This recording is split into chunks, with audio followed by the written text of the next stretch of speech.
Sagale ko dagay Oromia nan yada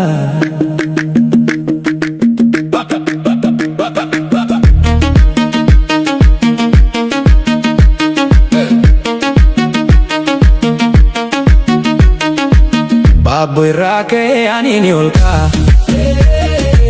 Gadulla kesa yadni koni dema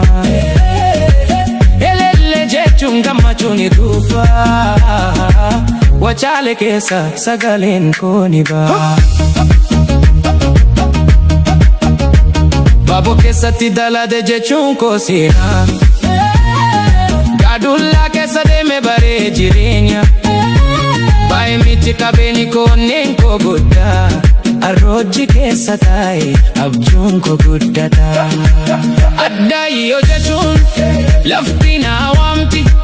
Gaamol keeni fannan ilaala Wayya baay'ee darbe rakkina keessa darbe Garuu gufee hin hafne ani kee deebihin Baaboo irraa kee ani ni olka Gadulla keessa yaadni koni deema Elele jechuun gammachuni dhufa Wachale keessa sagalen koni ba Elele jechuun yeroo ani injifaadu Wachale keessa sagale konan baasu Halu dhaabbata aadaa koo tiksa Ani ilma isaa eenyummaa koo hin fiksu Gaamu irraa ilaale biyya koo nan jaalladha Adda yoo keessa yaadni koo ni fakaa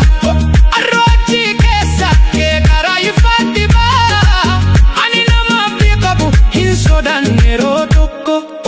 Waa'ee darbee garuu nan jabaade Baay'een qabu garuu nan gammade Baaboo irraa kee ani ni olka Gadulla keessa yaadni koni deema Elele jechuun gammachuni dhufa Wachale keessa sagalen koni ba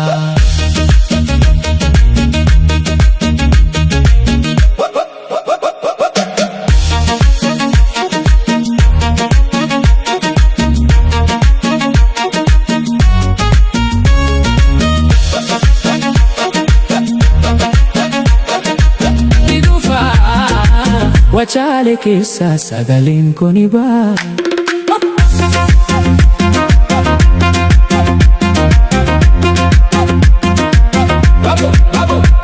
Babu keessa tidala de jechuun ko seena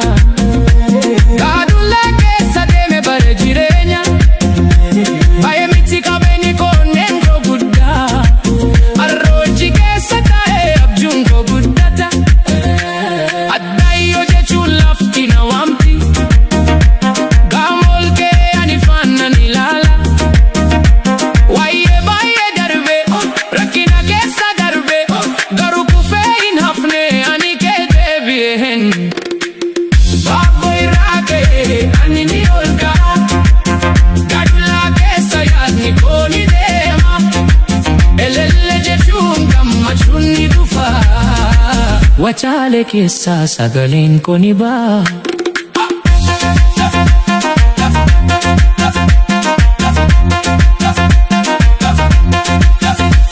Elele jechuun yeroo ani injifaadu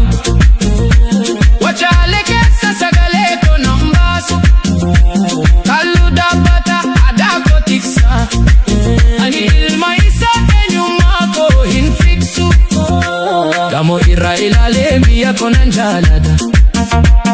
Adda yoo keessa yaadni koo ni faja Arroochi keessa kee gara ifatti ba Ani nama abdii qabu hin sodaanne yeroo tokko Waa'ee darbe garuu nan jabaade Baay'een qabu garuu nan gammade